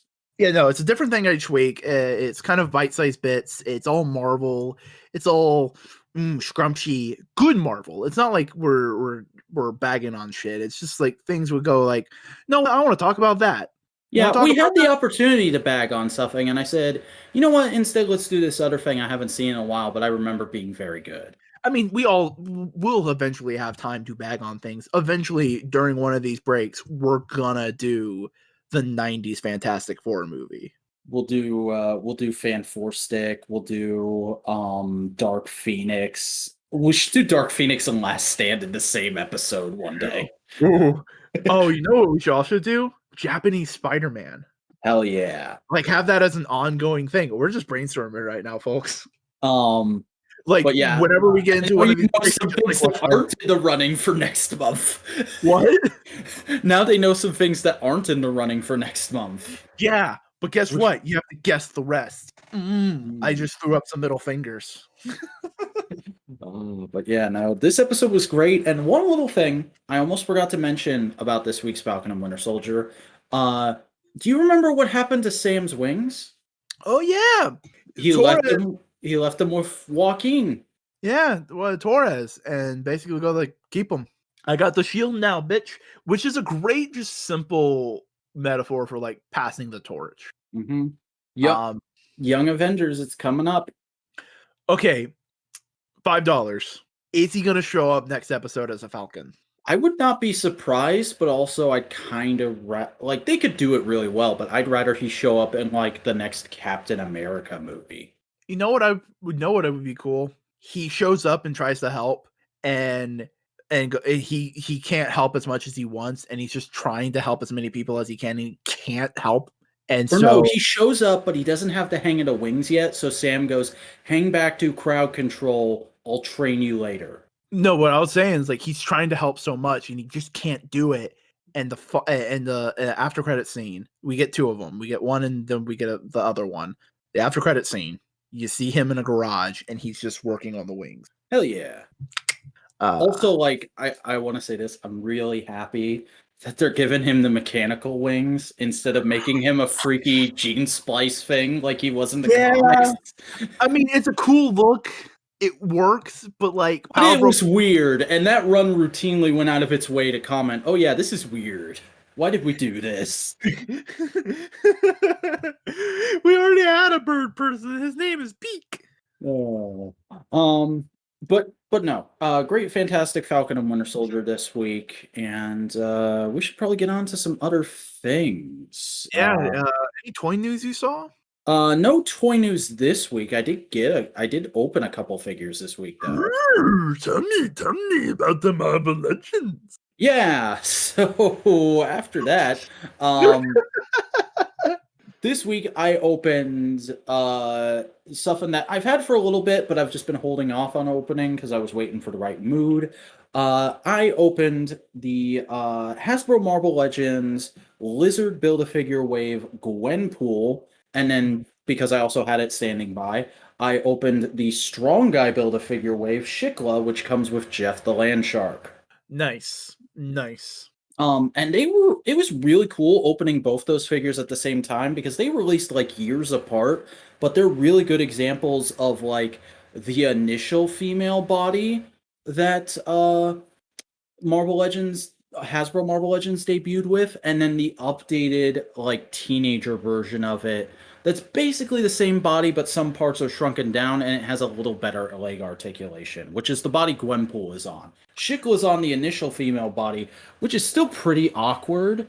I was able to get it in like a decent pose I was happy with, but not the best fit. I'd be showing you them right now, but I've already put them away in the vac shack. One other, and like, you know how Shikla has that like kind of shoal thing that connects to her wrists? Yeah. They did that a little weird here where like it's not a cloth piece, it's not a plastic piece. It's made out of like that same kind of cloth-like material that Lego minifigure capes are made out of. Okay, I can understand why. Yeah, I can understand it, but also like it has no bend and no give, so it makes posing her a little awkward. Yeah. It's better than if they had done a plastic one, though, I'll admit. Here's the thing. Why not just sculpt the shawl into the arm and just make that part of the arm? Yeah, that would have been a fair interpretation. But if it really does bug you, because they do this on a couple Storm figures too. I found that out when looking around about this. People have made like wired cloth versions that are on eBay that you can just buy and replace. So that's the big problem with like a lot of like really cool swoopy women's costumes in Marvel is they have big swoopy cool shit. Mm-hmm. And it's like you just can't replicate that in a toy. You can replicate Wolverine as a toy super fucking easy. Yeah, and that's a problem with a lot of capes. Like a lot of caped figures in general is like the toy line has two choices. Either you can make it a cloth cape and it doesn't cloth doesn't work the way you'd want it to at that scale, and also it costs way too much to put a wire in there, so you can't really pose it. You just have to let it do what it does. Or if you want it to work at that scale, you have to make it super expensive. Mm-hmm. Or you can give it a plastic cape, in which case it looks really good in a pose where the figure is just standing there. Otherwise, it looks terrible. Or you give it a like 2 cape modes and you can only do like 5 poses. Yeah. And that's why, especially around Hasbro Marvel Legends, I've discovered, and a little bit Star Wars Black Series too. There's a huge market of like people on eBay and Instagram too. I've recently discovered is like a big place for people to sell toy add-ons and upgrade kits. Of just like plastic cape or cloth capes stitched together really well. It's 2 pieces stitched together with a couple of wires in the middle running together so you can pose it however you want. And that's really cool. I'm glad that option is out there. Thankfully, there's not a ton of Marvel characters with capes. The only ones I can think of are like Quasar, Sentry, Thor, Beta Ray Bill. Yeah, and that's covered in a lot of places. There's a lot of there's a lot of ones that are coming out now too for the McFarlane DC line. Like there's a bunch of Superman and Batman ones floating around. DC's the place with all the capes. Jesus. Yeah, and I would also just like say if by an off chance anyone who does the homemade wired cape thing is listening, could you please start making some for the Power Rangers Lightning Collection Magna Defender? Because that figure desperately needs a posable cape. Oof. But no, Shikla's pretty good. I have no attachment or like interest in the character. I bought her purely for Jeff, and he is just he's a static piece. There's no posability on him, but he's in a perfectly fine walking pose with his mouth big and open and looking happy, and that's all I really wanted. And then Gwenpool herself is pretty good. It's about as good as you could expect it to be for a retail level action figure that's based on her first appearance, because it's based on that initial cover and then the Howard the Duck issue that she first appeared in. So it's a bit more of a realistic look, a lot less like the kind of anime soft girl art of the Unbelievable Gwenpool. That's what the Mafex figure is for. But this looks fine, and it comes with several different options for alternate hands. It comes with an alternate head where like the basic head is just her smiling, and then the alternate head is her sticking her tongue out in a silly way. And then she comes with her katanas. She has the penguin backpack, which has slots for the katanas to go into. And then she comes with a tiny, absolutely tiny cell phone, so you can pose her like she's taking a selfie, because one of her alternate hands is her making the peace sign. So that's how I currently have her posed, is taking a selfie with the peace sign and sticking her tongue out. Did you post the Mafex Gwenpool in my Discord server? Like the news of it? I don't think you did. I think we were just talking a couple nights ago, because they reissued Mafex Gwenpool just recently, and so it's available on BBTS again. And I was saying, like, I was hemming and hawing on whether I should go in on it, because it's been a little rare recently, and people ask a lot of money for it, because it's one of the first of what's considered to be the good era of Mafex. And fuck it, I guess I'll just say it. I did cave and order it off of BBTS a few days ago. Just because FOMO. Yeah, I just really like that face design of Gwenpool. Like that very big eye anime cutesy. Yeah, that's the look that makes you fall in love with. Like the more realistic look is like, yeah, that's what you need to have her blend in with the rest of the Marvel universe. But when she's on her own, make her cute, soft girl. Make me want to hug her, please. Yeah, I know the implications of that. Shut up. I mean, you're the one with the Supergirl body pillow. I am. I can't believe you just said that on this podcast. Motherfucker, you have a video about it, bruv. Yeah, but like it's the ending joke of that video, and then I just started living the meme, because why not? Anyway, this really solid couple of figures. I would definitely say if you're looking for the affordable option for Gwenpool, pick up these two, because you get everything you need out of these two. Like, it's funny, I bought Shikla, and it's labeled as Shikla, but I bought it just for Jeff the Shark. It's basically Jeff the Shark with Shikla as an accessory. Yeah, I soured on Shikla. I thought it was cool that Deadpool got like a person who cares about him, and then it was like, oh wait, you cheat on Deadpool? Man, that's kind of lame. Yeah, not gonna lie, I don't really think I'll be putting her in anything, in any kind of like major displays. But another cool thing about that package, because I told you that's the Strong Guy Build-A-Figure wave, she comes with one of Strong Guy's arms, and it's a surprisingly good fidget toy. Like, I will never build the rest of Strong Guy, because it's just not a character I care about at all, but I don't think I'll ever get rid of that arm, because it's a great desk fidget toy. There's a lot of figures I want from Marvel Legends, not because I'm a big fan of the character, just because that's such a dumb character. I want him. Mm-hmm. Sugar Man. Yeah. Oh, I need to read Age of Apocalypse. I mean, like, it is the Clone Saga of X-Men, and you're on record as being the guy who likes the Clone Saga. No, the comic, not the movie. What? The old comic, Age of Apocalypse. Yeah. A lot of people talk about it like it's the X-Men version of the Clone Saga. Oh. Are you talking about the TV show or the goddamn movie? I'm talking about the fucking comics event that took over X-Men for a while. Clone Saga, you son of a bitch! Oh yeah. Clone Saga. I'm talking about the comics. I'm talking about the comics in both cases. Okay, whatever. Fuck it. We're talking about comics. Tell me comics you've read. I unfortunately did not have time to read a whole bunch this week, because I thought we were going to be recording yesterday, and today is my normal comics reading night, and I had a bunch of shit to do today, so I initially wasn't going to be able to read anything, but then we had a bit of a delay again, and I was able to read through something that I actually didn't realize until I opened the Marvel Legends Gwenpool. I never finished Gwenpool Strikes Back. I only read the first issue and a half, so I went and did that this evening. And is that the retcon one? That's the one that ends in the retcon, and I'm gonna go ahead and say it. I don't know what people are talking about. I don't know what you people are smoking. I don't know what you're on. This book is fucking great.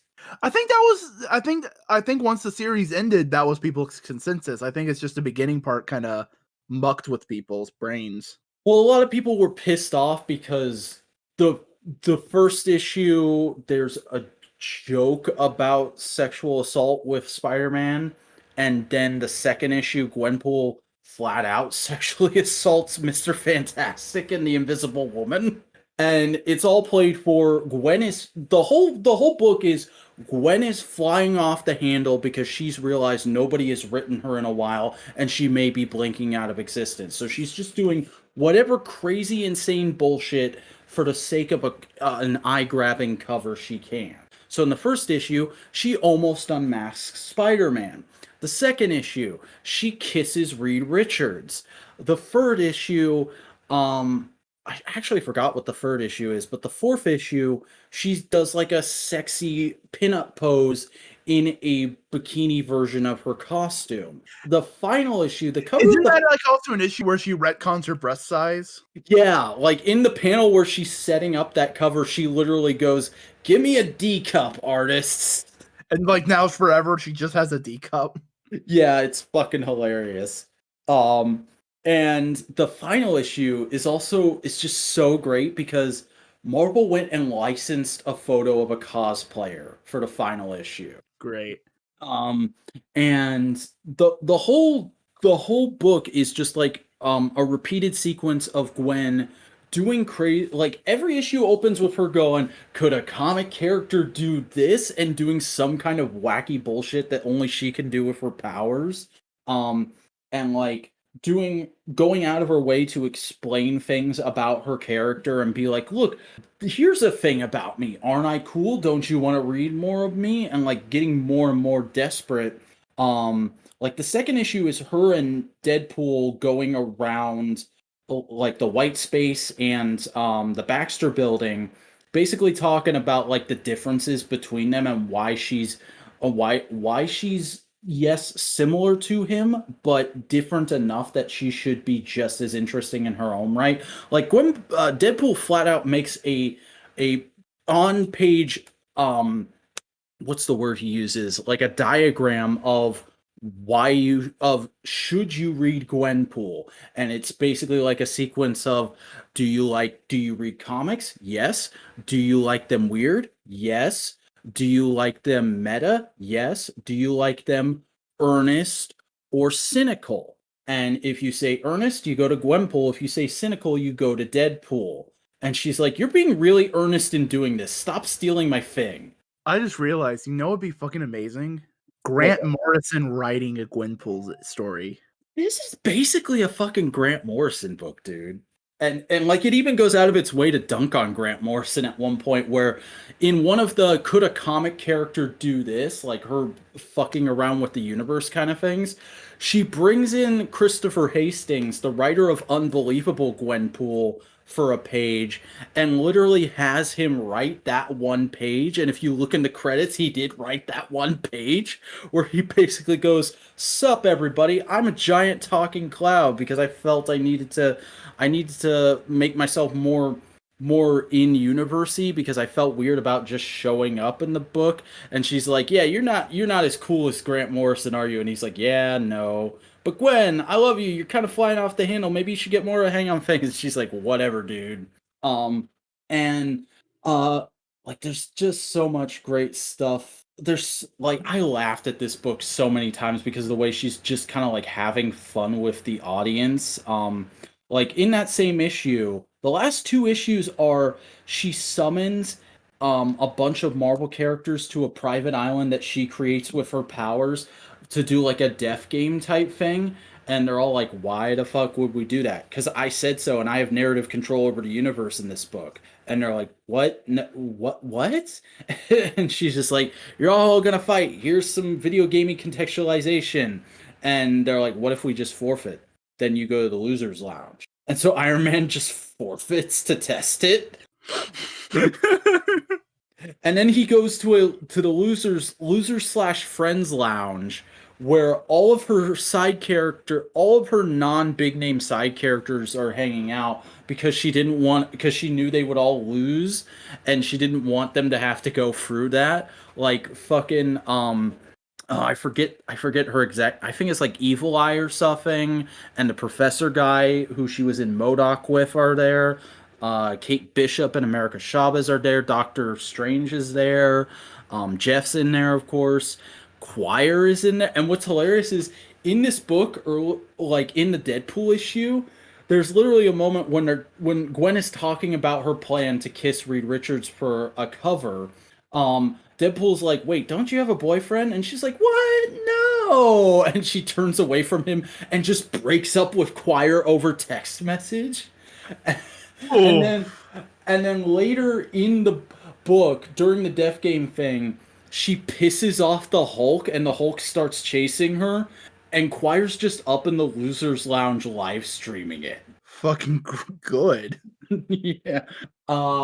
And it's there's a great, but like during that whole thing, there's like a breakdown of the different teams where it's like the Evergreen team, all the cool characters you all know, and it's Captain America, Iron Man, Thor, Miss Marvel. It's Carol Danvers, but she's in they're all in swimsuits, by the way, in this death battle thing. Because she suckers them all in by going, "It's a dying fan's wish to see you all compete in a volleyball tournament on a private island at sunset." So they all come in swimsuits, and she's like, "Psych, it's a death game, and the dying fan is me." I am horny on Maine. Yeah, there's literally a moment where where Steve Rogers starts trying to talk her down, and she's just not listening to him and just mumbling, "Wow, you're so pretty up close." You know what? This is me being more like a marketing guy, kind of like editor kind of thing. It would have been fucking hilarious if every issue, the cover had like one of those cheesy 90s speculator boom fucking issue gimmicks. Oh, that's totally what somebody should do with like her next miniseries or something.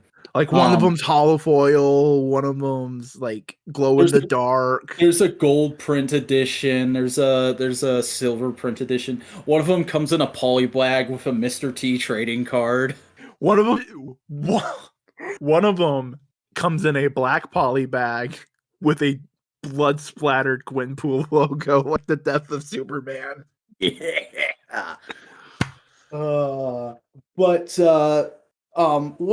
But like it's all these it's these different teams, and my favorite thing is the final team is like some of her friends from the Champions and also Squirrel Girl, and it's like the hugely popular with younger readers, bewildering to older readers team. And she's just sitting there and she like does the squat in front of them thing, and then you go down the line of the characters being explained, and at the end is Squirrel Girl, and she's just like, "Yeah, I'm on the squad." It's great. Yeah.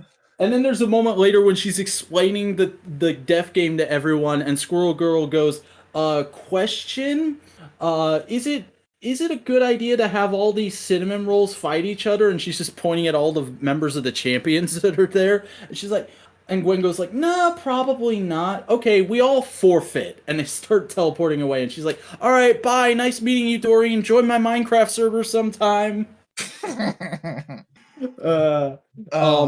But the only two from that team who don't go are fucking Kamala Khan and Miles Morales.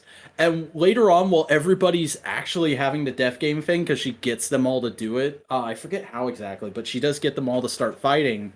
And there's a moment where like Gwen teams up with a bunch of different versions of herself from different books, including Unbelievable Gwenpool. She comes back, and I think she was actually drawn by Gariri, which is cool. There's like a moment where they're all trying to take down the Hulk because, like I said, she pissed off the Hulk and was being chased by him. And the metaphorical camera just pans over to fucking Miss Marvel and Miles Morales, who didn't want to fight each other, so they're just playing Red Hands. That's Which great. Miles ends up losing, by the way. Why? He has a spider. No, wait. Miles doesn't have a spider sense. But it eventually does get whittled down to just Gwen and Kamala, and Kamala's like, "Yo, I'm not gonna fight you," and she's like, "What? But you could win a fabulous cash prize if you beat me. Come on, fight me. We gotta get us fighting on the cover. That's gonna be a major thing." And she's like, "No, I'm not gonna fight you, Gwen. What? Fight me? No, fight." And like, she starts freaking out and almost melting down, and Kamal basically gets her to sit down and talk, and is like, "Look, you're not acting like yourself. You've been really going crazy lately, and that's saying something for you. Like, and like, you kind of need to talk to me because I know you. Everyone else here kind of hates you, kind of thinks you're weird and crazy, and just writes you off. But I They know think you're you're better like than this." Deadpool. Yeah, which by the way, there's a brilliant moment in the Deadpool issue where they just go out of their way to establish like, no, in Gwen is canonically 19, so she is quote unquote legal, but Wade is way fucking older than her. Never ship them together. Wade is also like way older than he seems because he went through the Weapon X program. Yeah, like Wade literally turns, like they're having a conversation, and Wade goes, "No, Gwenny's cool and all." Like he calls her Gwenny is a thing. Gwenny's cool and all, but she looks like a literal child to me. So to the writer 20 years from now who puts us in a relationship together, kink shame, kink shame, kink shame, kink shame. And then they spend like 2 pages insulting each other just to get over how bad of an idea it was. No, that's the older brother kid sister relationship. Yeah, that's exactly what they said it is. It's like that. It's like a father-daughter type thing. They go through all of that, which is then hilarious when Christopher Hastings shows up later, and like one of the things he says is fucking, Gwen, I really love and care about you, but also there's a bunch of Gwenpool role-playing Twitter accounts that now call me daddy, and that's weird. It's fucking great. But fucking what else was I gonna say? I mean, there's the ultimate retcon. Yeah, no, Kamala's talking to her and she's like, "Look, I've been thinking, and like, just hear me out here. I know you can do all this crazy shit." Like, she's like, because the in-universe way Gwen has been trying to prove herself to get validation so people will keep reading her and looking at her is like, she's going, "I need to get the rest of the Marvel universe to understand that I have superpowers and I'm not just a crazy lady with swords." And like one of the things she says to Kamal when she's trying to get her to fight her is like, "I have superpowers. I can take you down." And like this is right after Kamala said like, "No, I'm more powerful than you. It would be like punching down, and I don't want to do that." And Gwen's like, "Well, I have superpowers. I can take you on." And she's like, "I know you have superpowers. You can teleport. You have all this crazy knowledge that no one else seems to have, and you're super quick-witted. Like that's not stuff normal humans can do." So I've been thinking, what if this whole thing, what if you made this up because you clearly have some way of warping reality, and like there's a lot of people who get superpowers at a young age. They manifest at a young age, like around adolescence, and they don't know how to cope with it. And because you have reality warping powers, maybe your mind created this backstory of you being from an alternate universe where we're all in a comic as a coping mechanism. And as she's saying this, you're getting like flashes of that backstory coming into existence, juxtaposed with Gwen going like, "No, no, don't say that. Don't retcon me." Like she's almost breaking down into tears because she can feel her old backstory being overridden. And basically they come to a thing of like, "Okay, I guess I'm a mutant. I guess that works." And she's like, "Yeah, it's fine if you're a mutant. I love you and accept you. You're my friend, but you need to stop lashing out at everybody like this." And she's like, "That's fair." I think I need some time to myself. So she goes off into the white space and she basically goes like, yeah, there is a real world. I just said that to make Kamala happy. This is probably my last appearance. I'm probably gonna wink out of existence now. And she's just kind of walking through the white space, waiting to blink out of existence. And then all of a sudden, a Krakoa portal appears. And she's like, is this for real? Or is it my mind manifesting manifesting what going towards the light would look like? Fuck it. And she walks through and she's on Krakoa and she just breaks down with tears of joy and relief. And she's like, Krakoa fucking saved me. Krakoa reached out through the ether and saved me from non-existence. And fucking Wolverine walks up and he's like, are you okay, kid? And she just goes, no. And he hugs her and she goes, God damn it, Logan, why are you like this? And he goes, what do you mean? And she's like, hi. And she says, hi, I'm Wolverine. Have you met my new teenage ninja daughter? Oh god, it's fucking great. And then fucking somebody else walks up. I forget what character it is, but they're like, oh hey Gwen, how Quint Quire walks up and he's Quentin Quire? Yeah. You mean the character created by Grant Morrison? Yeah, Quire, her ex-boyfriend, who was just a little while ago trying to live stream her getting beaten to a pulp by the Hulk as revenge for being broken up over text. He walks up and he's like, how the fuck did you get here? I didn't know you were a mutant. And she goes up and hugs him and he's like, you just broke up with me. And she's like, I did. Over text. I did. That was kind of shitty. Yeah, I'm sorry. And he's like, yeah, I still care about you, but we're not getting back together. And she's like, yeah, probably not a good idea. And Wolverine's like, is she okay? Should we have somebody come over and talk to her? Should I get Jean? And she's like, no telepaths. They could figure out that I'm a fake. She says they could figure out I'm a fake in fucking thought boxes. And then she goes back into the white space and she basically has a conversation with the readers of like, okay, I guess I'm a mutant now. That can work. Oh man, look at all these different story possibilities that unfold before me now that I accept I'm a mutant. I guess this is what we're doing now, kids. It may be harder for me to be like this, the way I am in my solo books and future appearances, but if it means I get to survive, I'm cool with that. I hope I see you guys in my next appearances. Goodbye for now, readers. I love you. And it's really fucking sweet. It's good. I like it. I really love that book way more than I thought I was going to, knowing about the mutant retcon and whatnot going in. It totally made it make sense. And now you know what? I'm gonna throw down the gauntlet. Jonathan Hickman, do something cool with Gwenpool. You know, now that the reality warper that Hickman wanted to use has been slotted. Oh my god. I mean, Gwenpool's a pretty powerful reality warper if you want to be realistic about it. Yes.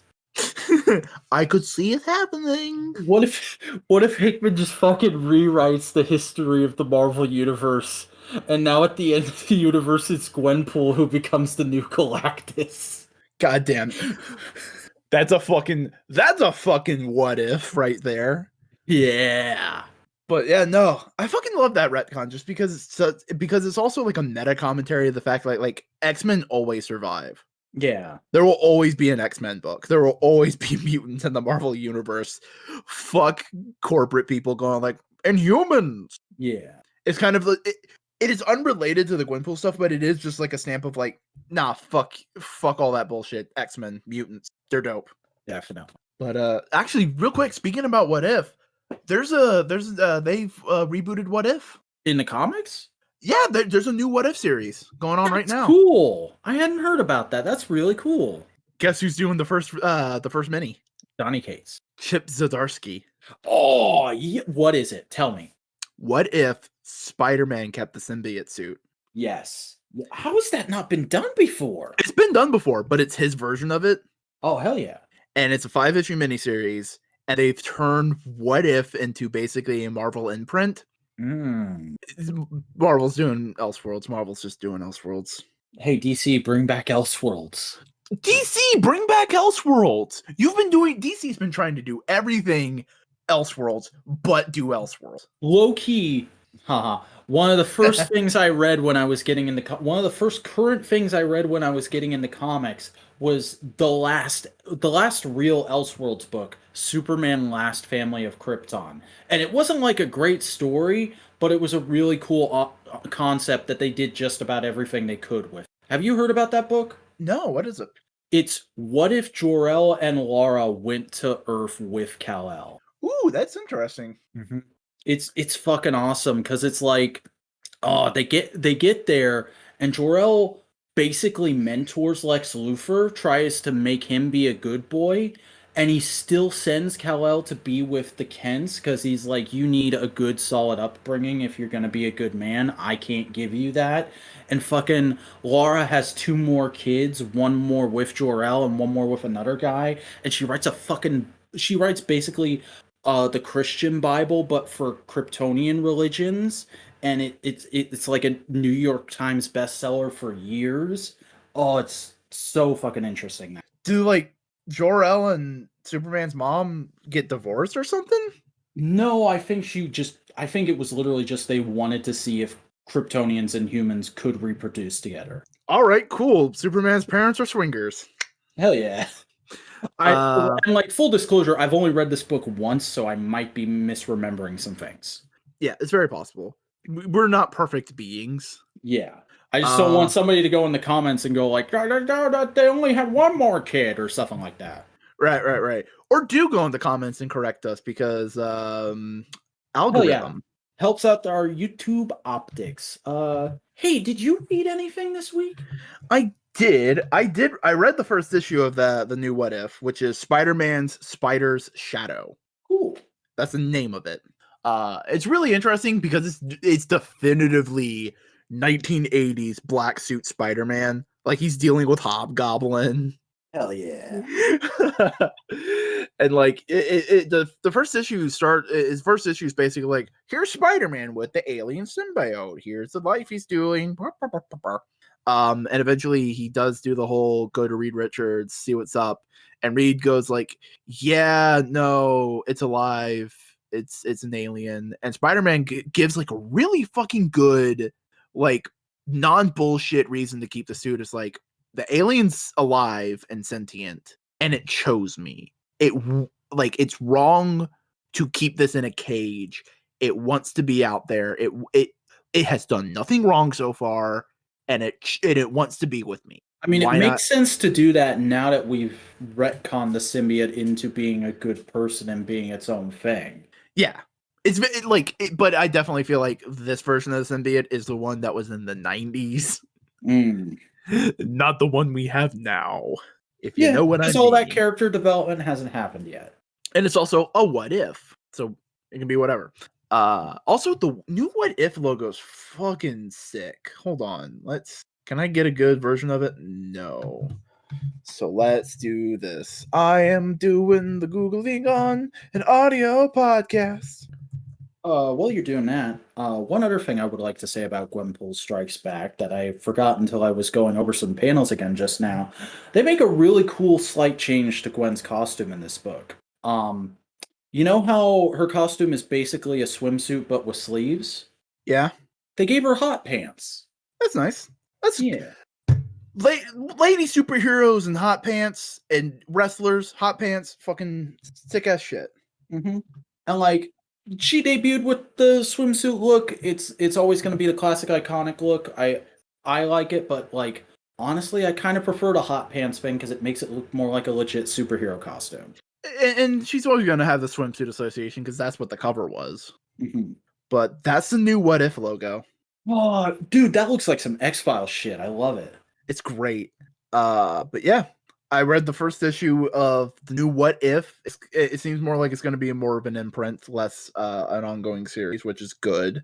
Because actually, Chip Zdarsky is the one who is the creative who spearheaded the decisions on how to do it. Because basically, I watched an interview with him talking about it, and he was like, "Yeah, no, Marvel came to me and said like we want to do What If."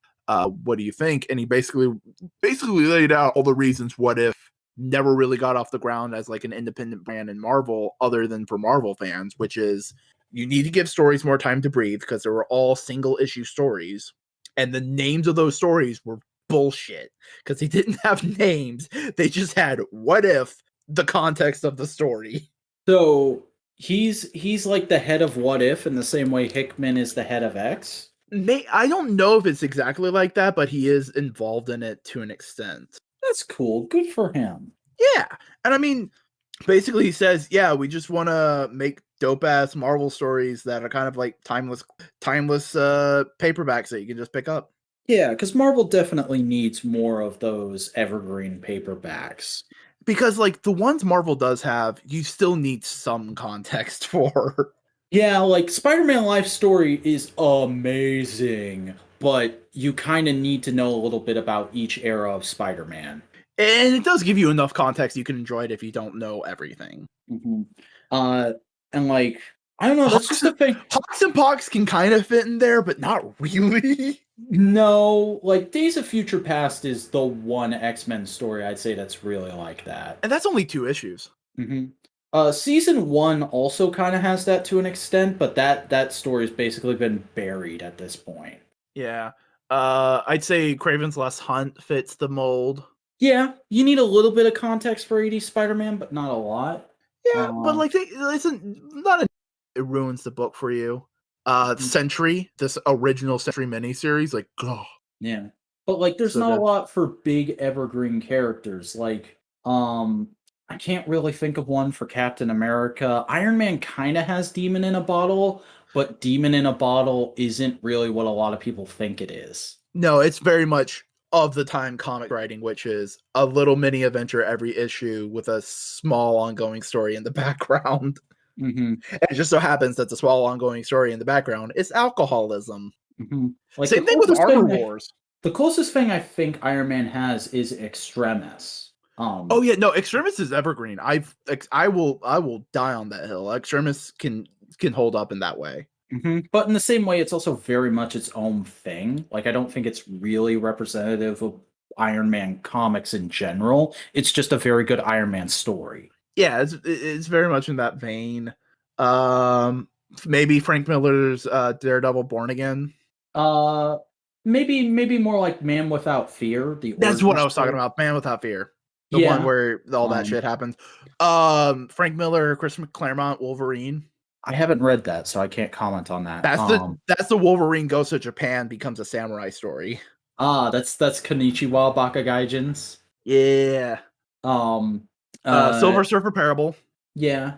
It's a little bit longer, but I would say Silver Surfer that was drawn by Mike Allred. Even though that's Dan Slott, still a good fucking run. Does FF have one? No, it just runs. Yeah. So FF definitely needs one. Captain America kind of needs one. Iron Man kind of needs one. Yeah, because here's the thing: the really good, like things like that, you need to have Marvel context to really get the weight of it. Like Truth, Red, White, and Black.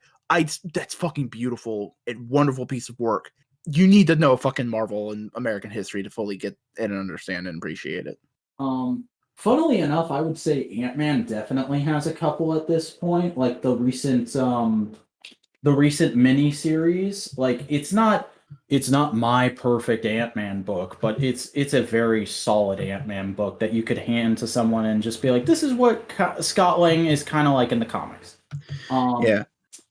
Maybe Next Wave Agents of Hate, because it just throws you in a bunch of wacky situations. I mean, if you say so, I've literally never heard of that before.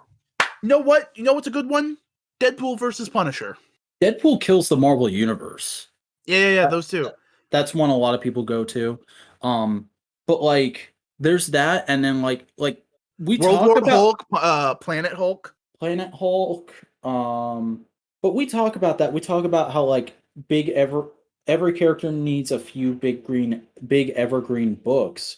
But when you think about it, not a lot of characters have a huge library of them. Like it's really just Superman, Batman, and kind of Spider-Man. And kind of Wonder Woman. Well, Wonder Woman recently we've been building up a good library of them. Like there's the Hecatea from the mid 2000s. Grant Morrison's Earth 1, I've been Dead told is World, really good. Wonder Woman, Dead World. I had no idea that was a thing until a couple days ago. I need to look into that. It's post-apocalyptic Wonder Woman. It's great. That's what I understand, yeah. But like Green Lantern doesn't really have one anymore. There kind of was one back in the day, but now that the John shit has happened, you kind of need another one. Green Arrow, funnily enough, does have one. Longbow Hunters is fan-flipping-tastic if you haven't read it. You know what's a Marvel one? 1602.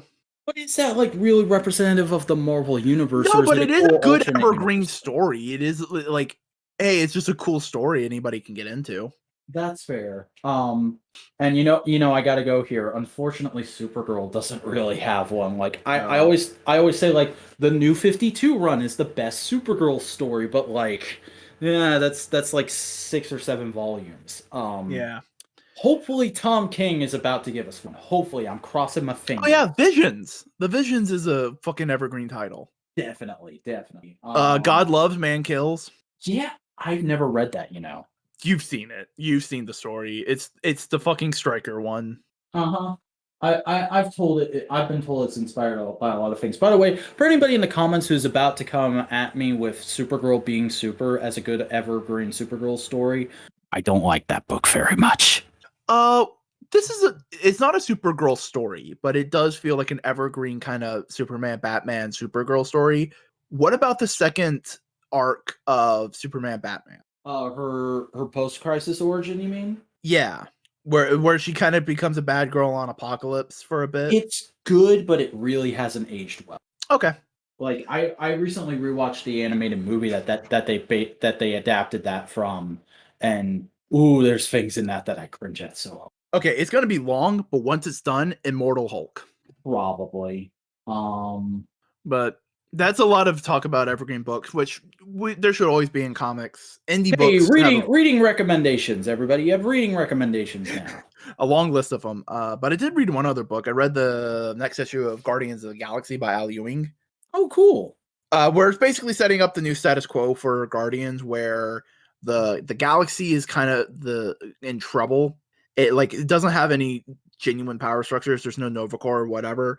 So basically, the Guardians are acting as basically peacekeepers across the all the universes, all the different galaxies. Oh my god! I just realized Marvel Cosmic is currently in the same political economic status as the fucking Star Wars universe is currently in. Oh yeah. But basically, kind of like Galactic Council, like several major sentient species have basically got together and go, we need something to help the people.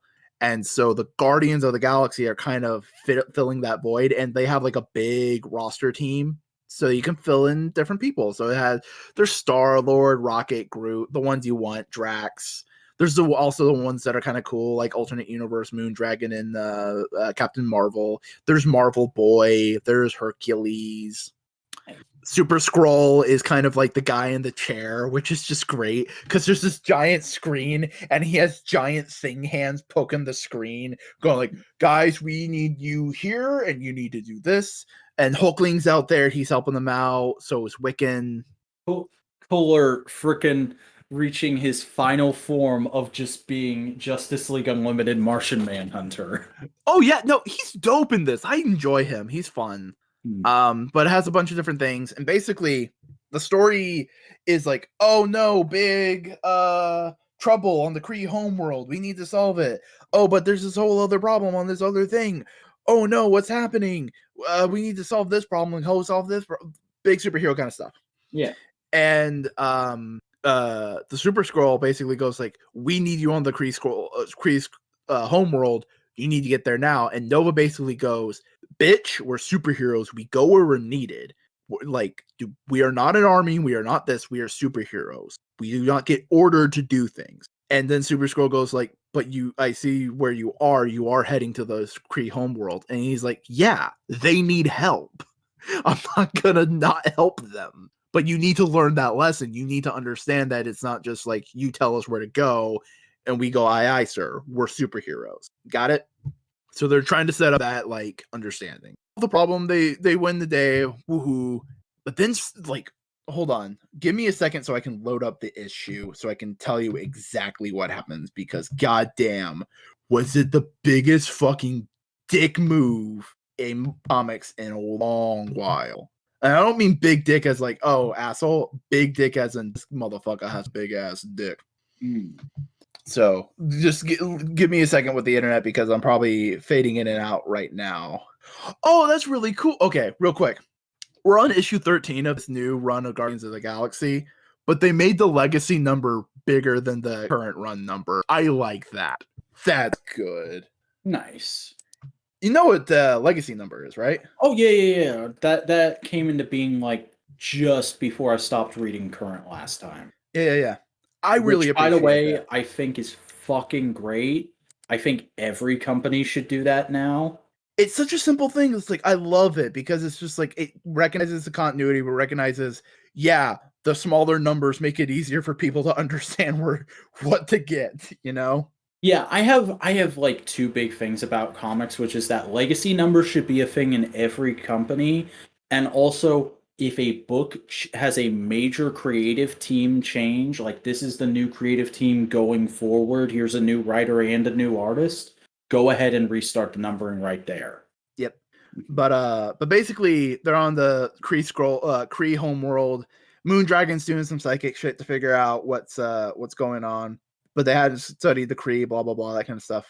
And they're basically going like, oh, someone told them about the Kree. Someone planned this. This wasn't just a random attack. This was planned in advance. And now I'm just quoting the comic. It was an act of war. That was Hulkling. And then you just see speech bubbles. Well then, let it be war. Gamora's going like that voice, and then someone else is going that storm. I can feel it on, it's Wiccan. I can feel it on my teeth. It's like chewing on tinfoil. It's magic, and someone's inside it. And this is all one person saying, quoting, "King of space, master of sun, you claim such vast dominions. Is it to balance your small souls? Could I not lay claim to the light and the void if I wished? Have I not earned such titles? I, who have mastered all arts, all sciences, all secrets, whose technology and magic cross the stars as easily as they scramble an alpha telepath's mind. Who would dare say I have not earned the right? Yet I am the king of only a single nation on a simple planet, a beloved garden tended by iron hands, and the only title I have ever claimed is Doctor." Boom. Boom. And legitimately, the most badass time Doom has ever looked. Jesus fucking Christ, look at that Doom. I want that as a poster. Like, oh my god. And here's the best thing. Here's the next issue of the book. Look at the cover. Hell yeah. Doom Gim's Guardian of the Galaxy. But goddamn, that is like the best Doom speech ever. That is so good. Is that the female Quasar? Yes. Cool. I keep forgetting about her, but I'm glad she's still in thing. Hey, guess what? Okay, remember the fucking bands that Rick Jones and Captain Marvel had back in the 70s? Yeah. They have them now, and they switch places. So you have the male Quasar and the female Quasar just switch places. That's great. Who's blonde lady? Or bald lady? That's Moondragon. She's the daughter of Drax. Okay. Yeah, I think you explained that to me one other. Yeah. And in the first cover I showed you has Groot, Hulkling, Wiccan, Nova, and Star-Lord and Gamora. Nice. But goddamn, motherfucking the respect Doom is getting on this. Like, Jesus. I just love that simple, like, I could claim anything I want. All I say is I'm a doctor. The fuck you all doing, bitch? God, I cannot wait for the majesty that will be MCU Doom. God, who has a big enough fucking presence to be that Doom? I have two picks. Okay. Michael Fassbender. Okay. Or or fuck, I forgot their name. I can't even think of. Oh, it's a complete brain fart. I can't even think of anything to Google them. But Michael Fassbender is one of my picks. You know who'd have been really good? Who? Like a younger Alan Rickman. Yeah, Alan Rickman, or like no, I remember what my other pick is. Ooh, Henry Cavill. Ooh. Superman is Doctor Doom. Come on. That's a fucking pick. On. And he's a big enough nerd. He'd do it. Yeah. Ooh. Could you just imagine the furor Snyder fans would have over it too? Because here's the thing, everybody would be going like, "Oh my god, it's the best Doom. Henry Cavill was made to play Doom. Doom." And like anytime anybody will bring it up, we just go like Doom.